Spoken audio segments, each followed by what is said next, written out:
सब कुछ शांत हो गया।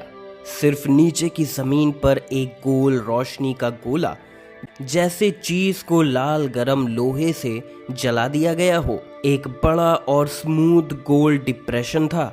एक शख्स मीटेरॉइड की तरह जमीन पर गिरा और बैली चेंकिंग, जो एक काले कॉम्बैट यूनिफॉर्म में था, जमीन पर फेंक दिया गया। ये लोहे और स्टील का आदमी अपने मुंह से खून का एक निशान गिरा रहा था। इस वक्त एक हिम्प ने कहा, क्या कैप्टन का अनाइलेशन इतनी जल्दी उसने मास्टर कर लिया? बैली चेंकिंग ने गंभीर चेहरे के साथ युआन कोंगे की तरफ देखा। वो इस पावर से बहुत अच्छी तरह से वाकिफ था, जो अभी अभी बियान जुनवू का प्यूपिल टेक्निक अनाइलेशन था। उसने बियान जुनवू का सुपर पावर भी मास्टर कर लिया। जियाओ होंगलियन ने हैरानी से कहा। उन्होंने देखा था कि बियान जुनवू कितना स्ट्रॉन्ग था। ये एक डरावना सुपर पावर है जो अपनी खुद की ताकत से लाखों ज़ोंबीज को मार सकता है। अब जब युआन कोंगे ने बियान जुनवू का सुपर पावर हासिल कर लिया है तो वो कैसे लड़े? बैली चेंकिंग खड़ा हो गया और जोर से बोला, नहीं, वो कैप्टन नहीं है। उसने बस ये पावर अभी हासिल की है और वो इसे इस्तेमाल करने के लिए अभी तक मैच्योर नहीं हुई है। हम उसे हरा सकते हैं। वो इस बात को लेकर बहुत पक्का था, क्योंकि अगर ये पावर बियान जुनवू ने अभी अभी इस्तेमाल की होती तो वो अभी खड़ा भी नहीं हो पाता। अब युआन कोंगे की आंखें जैंगी पर टिकी हुई थी। कामुई की अपीयरेंस ने उस पर एक प्रेशर डाल दिया था।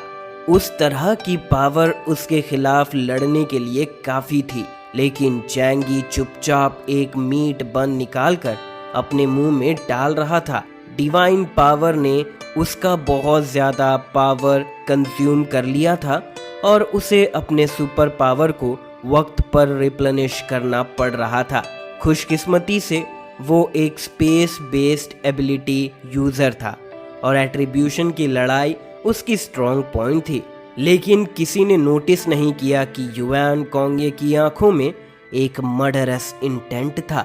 शुरुआत में उसने इन लोगों को सीरियसली नहीं लिया था। अपनी पावरफुल स्ट्रेंथ के साथ उसने सोचा कि वो भगवान के रेल्म के करीब है और ये कमजोर मोर्टल्स उसका कुछ नहीं बिगाड़ सकते। लेकिन जैंगी की डिवाइन पावर ने उसे थोड़ा डरा दिया। शायद ये मोर्टल सच में उसे चोट पहुंचाने की एबिलिटी रखता है। ये छोटा सा डर उसे गुस्सा दिलाने लगा, इसीलिए उसने डिसाइड किया कि अब वो और नहीं खेलेगी, बल्कि सबको जल्दी से मार देगी। एक बड़ा स्टॉर्म उसके इर्द गिर्द घूमने लगा। काला वर्ल्ड विंड अनेक ग्रेवल, बर्फ और स्नो को अपने साथ ले जा रहा था और सब कुछ एक बड़े टोर्नेडो में बदल गया। फिर ये बड़ा टोर्नेडो सब पर टूट पड़ा। संभल के भागो! टोर्नेडो ने सब कुछ अपनी तरफ खींचना शुरू कर दिया और सबके पैर अनस्टेबल होने लगे। वो जल्दी से पीछे हटने लगे ताकि टोर्नेडो के बीच में ना आ जाए। एक बार अगर तुम उसमें घुस गए तो पक्का मौत है। लेकिन जब उन्होंने सोचा कि वो दूर भाग गए हैं, एक रेजिंग स्नोस्टॉर्म ने फिर से धरती को ढक लिया। हवा, बर्फ, ग्रेबल, सब तरह की डरावनी एबिलिटीज युआन कोंगे ने दिखाई। एक पल के लिए कोई भी उनका मुकाबला नहीं कर सका। उसकी एबिलिटीज जरूर बहुत पावरफुल थी, लेकिन लेवल बिल्कुल अलग था। जब एक म्यूटेंट लेवल 5 एपिसलोन तक पहुंचता है, जो दुनिया का सबसे स्ट्रॉन्गेस्ट म्यूटेंट लेवल है, तो वो लोअर म्यूटेंट्स के साथ एक ही डायमेंशन में नहीं रहता। अब तक पूरे चाइना में सिर्फ एक लेजेंडरी एपिसलोन है, जिसमें बियान जुनवू भी शामिल है, जो एक पल में चमक गया और अपनी जिंदगी जलाकर पावर हासिल की। युआन कोंगे तीसरी है और वो एक परफेक्ट एपिसलोन है। युआन कोंगे की टेरिफाइंगली पावरफुल स्ट्रेंथ का सामना करते हुए सब लोग स्ट्रगल कर रहे थे। जैंगी का डायमेंशनल गेट सबको प्रोटेक्ट नहीं कर सकता था, लेकिन ये बग डिफेंस मेथड जो सब फिजिकल अटैक्स को डिफेंड कर सकता है, उससे फ्लावर, लियांग यू और दूसरों को सेफ रख सकता है। हम इससे कैसे लड़ें?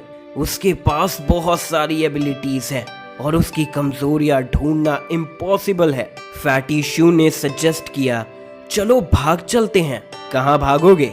जैंगी ने ठंडे नजर से युआन कोंगे को स्टॉर्म के बीच में देखा। क्या तुम्हें लगता है हम अब भी भाग सकते हैं? अगर जैंगी अकेला होता तो भागने में कोई प्रॉब्लम नहीं होती, लेकिन दूसरों के साथ ये काम नहीं करेगा। आखिरकार वो स्पेस ट्रैवल की स्पीड को रिएक्ट कर सकता था, लेकिन वो नहीं कर सकते। बीच में कोई भी डिले टाइम को डिले कर देगा और फिर युआन कोंगे जल्दी से उन तक कैचअप कर लेगी। अब सिर्फ एक रास्ता है, लड़ना।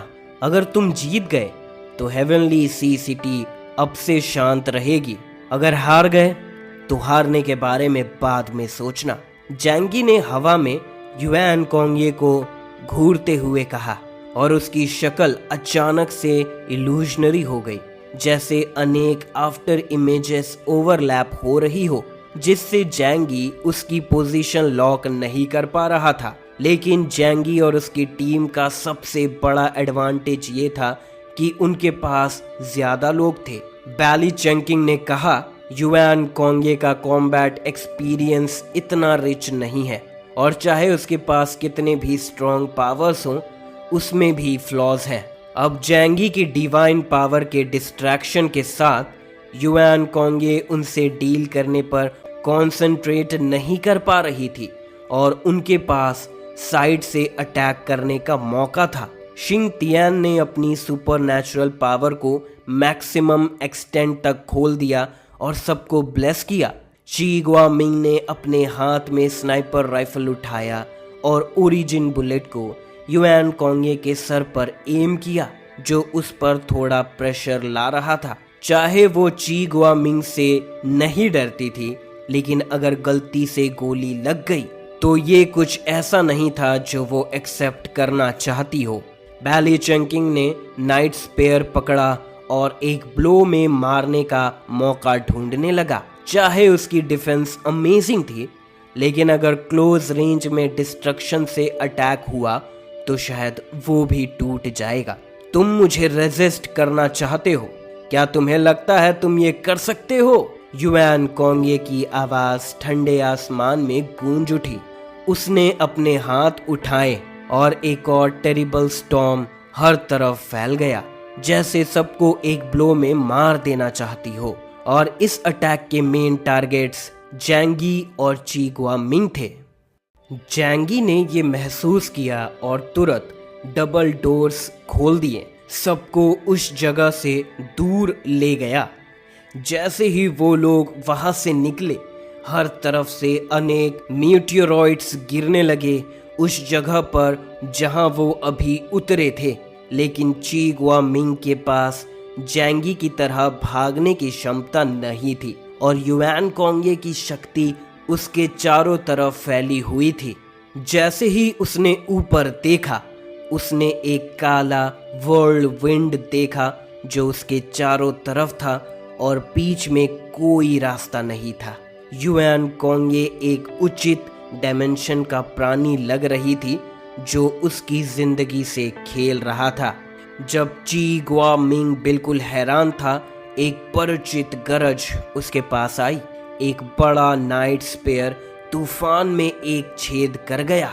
बैली चंकिंग, जो एक काले कॉम्बैट यूनिफॉर्म में था, अंदर घुसा और ची गुआमिंग को अपनी बाहों में दबाकर तूफान की तरह बाहर निकल गया। जब युआन कोंगे ने ये सीन देखा, उसने पहचान लिया कि ये इन्वेस्टिगेशन टीम का डेप्यूटी कैप्टन है, एक top level enhancement ability user. लेकिन तुम मेरे अटैक का कितनी देर तक सामना कर पाओगे? 3 मीटर के रेडियस में पत्थर हवा में उड़ने लगे और दुनिया की हर चीज उसके कंट्रोल में आ गई। उसकी एनर्जी लिमिटलेस लग रही थी और वो सब पर अटैक कर रही थी। कामुई, जैंगी का अटैक फिर से आया। युआन कोंगे का ध्यान हमेशा जैंगी पर था। ये देखते ही उसने बिना झिझक के डिस्ट्रक्शन का यूज किया उसके खिलाफ लड़ने के लिए। उसके लिए सबसे बड़ा खतरा ये इंसान था जो एक ही ब्लो में मारने की क्षमता रखता था। दोनों फोर्सेस हवा में अजीब रोशनी के साथ फट गए और फिर वेलेन गायब हो गए। जैंगी ने गहरी सांस ली और लियांग यू और दूसरों से बहुत तेजी गति से कहा, तुम लोग यहाँ से जल्दी निकल जाओ, अब ये बैटल तुम्हारे लिए नहीं है। ह्यूमन वेव टैक्टिक्स का म्यूटेंट्स पर कोई असर नहीं होता, जो जनरल मीनिंग से परे है। अब पूरे बैटलफील्ड पर शायद सिर्फ कुछ ही लोग हैं जो युआन कोंगे पर कुछ असर डाल सकते हैं। बाकी लोग यहाँ सिर्फ युआन कोंगे के जीते जागते टारगेट्स बनेंगे और अपने टीममेट्स पर बोझ बन जाएंगे। इसीलिए जैंगी ने फ्लावर से कहा कि वो सबको लेके यहाँ से चली जाए। लियांग यू की मीले एबिलिटी भी इस वक्त ज्यादा बड़े रोल नहीं निभा सकती थी, लेकिन लियांग यू आर्ग्यू करना चाहती थी। फिर उसने जैंगी का सीरियस और डरावना चेहरा देखा। समय कम था और जैंगी उनके साथ शब्दों का ज्यादा इस्तेमाल नहीं करना चाहता था। उन्हें उसके ऑर्डर्स मानने ही पड़ेंगे। लियांग यू जैंगी की आंखों से थोड़ी डर गई थी, लेकिन जल्द ही उसने समझ लिया कि उसकी एबिलिटी जैंगी की मदद नहीं कर सकती और शायद जैंगी की स्पेस शटल यूज करने की एबिलिटी को इफेक्ट कर सकती है। ठीक है, चलो चलते हैं। लियांग यू ने फ्लावर की पीठ पर छलांग लगाई। अंकल यू और फैटी शू ने जैंगी से कहा, सावधान रहना। फिर वो दोनों भी फ्लावर के शरीर पर छलांग लगा गए। 3 लोग और एक बीस्ट ने जैंगी को चिंतित नजरों से देखा और फिर चले गए। बैटलफील्ड के बीच में जियाओ होंगलियान, वेदिंग हाई, शिनतियान और कुछ इन्वेस्टिगेशन टीम के मेंबर्स मेन फोर्स बन गए। जब युआन कोंगे ने टेलीकिनेसिस को मास्टर कर लिया, अब वो आसमान में उड़ सकती थी और सबको नीचे देख सकती थी लड़ते वक्त। इसीलिए बैली चंकिंग के अलावा सभी स्ट्रेंथनिंग सिस्टम वाले लोग पीछे हट गए ताकि मेन अटैकर को आगे मदद और सुरक्षा दी जा सके। और जो म्यूटेंट्स मेनली फंक्शनैलिटी पर फोकस करते हैं, जैसे मिंग सुयू और ये जिकांग, बिना झिझक के बैटलफील्ड छोड़कर चले गए। वूडी की आंखों में नफरत थी। उसके चारों तरफ फ्लोटिंग कैनन्स थी और चमकदार लाइट बॉल्स एक भयानक इम्पैक्ट फोर्स एमिट कर रही थी, जो युआन कोंगे पर बारिश की तरह बरस रही थी। साथ ही शिंगतियान ने अपनी एबिलिटीज का यूज करके सबको ब्लेस किया। वेदिंग हाई का आइस एंड स्नो स्टॉर्म और जियाओ होंगलियान का फ्लेम ड्रैगन दोनों अपनी पूरी कोशिश कर रहे थे युआन कोंगे को कंज्यूम करने का और उसका ध्यान भटकाने की। इस वक्त सबके दिल में एक बात समझ आ गई थी, अगर युआन कोंगे को हराना है तो जैंगी ही की है, क्योंकि सिर्फ उसका अटैक ही युआन कोंगे के लिए खतरा बन सकता है। इसीलिए वूडी भी, जो अक्सर जैंगी के प्रति सबसे बुरा व्यवहार रखता था, इस पल में इन्वेस्टिगेशन टीम के एक इलाइट के प्रोफेशनल क्वालिटीज दिखाने लगा और अपनी पूरी कोशिश की जैंगी के लिए एक आउटपुट इन्वायरमेंट बनाने की। युआन कोंगे इन अटैक से परेशान थी जो डजन से ज़्यादा म्यूटेंट्स कर रहे थे। ये अटैक्स उसके लिए कुछ नहीं थे, लेकिन उसे हमेशा जैंगी से सावधान रहना पड़ता है, जो एक ब्लो में मारने की क्षमता रखता है। जैसे ही उसने कोई डिफेंसिव एयर स्ट्राइक की, वो जैंगी की कामुई से हिट हो सकती थी, जो उसे सीरियस डैमेज पहुंचा सकता है। ये तो तय है कि अंत निश्चित रूप से मौत है, फिर तुम क्यों संघर्ष कर रहे हो? छोड़ो, मुझे तुम्हारे साथ खेलने का पेशेंस नहीं है। युआन कोंगे की ठंडी आवाज आसमान से आई। उसे अपनी कंट्रोल से बाहर होने वाली चीजें पसंद नहीं थी। उसकी आंखों की पुतलियों में एक तेज सफेद रोशनी जल्दी से फूट पड़ी। वो आसमान में सूरज की तरह लटक रही थी और होली लाइट हर दिशा में फैल रही थी। उसने डिस्ट्रक्शन की पावर को मैक्सिमम तक स्टिमुलेट कर दिया। ये पावर जो सब कुछ तबाह करने के लिए काफी थी, सबको फेमस सीन याद दिला रही थी जहां बियान जिन्वू ने अकेले ही लाखों ज़ोंबीज को मार डाला था। बैली चंकिंग और दूसरों के चेहरे पीले पड़ गए क्योंकि उन्होंने महसूस किया कि इस अटैक की पावर बियान जिन्वू के लेवल की थी। भागो, जल्दी यहां से भागना होगा। बैली चंकिंग ने एक हाथ से ची गुआ मिंग को पकड़ा और दूसरे हाथ से वूदी को पकड़ा और उसका फिगर एक शैडो में बदल गया और वो जैंगी के पास भाग गया। जिया होंगलियन और दूसरों ने भी वही किया। उन्हें पता था कि सिर्फ जैंगी की डिमेंशनल डोर युआन कोंगे के इस पावरफुल अटैक का सामना कर सकती है। जैंगी ने अपना दायां हाथ खोला और डिमेंशनल डोर को मैक्सिमम तक एक्सटेंड कर दिया। एक बड़ा डिमेंशनल डोर जैसे साउथ हेवन गेट उसके सामने खुल गया, लेकिन कई सोल्जर्स जो समय पर नहीं निकल पाए वो वहीं मर गए। वेदिंग हाई अपनी फ्रोस्ट आर्मर का मैक्सिमम यूज करता है और हैवी आर्मर ने उसके पूरे बॉडी को गंडम की तरह कवर कर दिया था, लेकिन जब अनाइलेशन की रोशनी धरती पर छा गई, उसकी आर्मर कन्फेटी की तरह टूट गई। वेदिंग हाई ने सबकॉन्शियसली अपना राइट आर्म आगे बढ़ाया ब्लॉक करने के लिए और उसका आर्म सीधा डिस्ट्रॉय हो गया जैसे कि वो फेक हो। आखिरी पल में उसने जैंगी के डायमेंशनल गेट के रेंज में छुपकर अपनी जान बचाई। सफेद रोशनी धरती से गायब हो गई। जैंगी ने एक लंबी सांस ली और डिमेंशनल गेट ने युआन कोंगे का अटैक ब्लॉक कर दिया था। आखिर इस तरह के लार्ज स्केल अटैक में सारी पावर एक जगह कॉन्सेंट्रेट नहीं हो सकती जैसे उसकी डिवाइन पावर।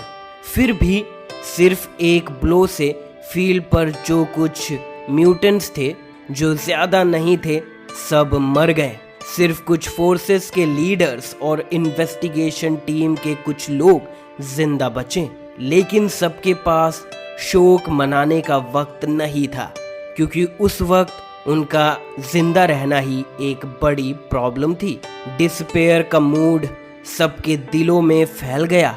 उन्होंने अपनी पूरी कोशिश की थी, लेकिन युआन कोंगे को कोई नुकसान नहीं पहुंचा सके और उन्हें भारी नुकसान उठाना पड़ा।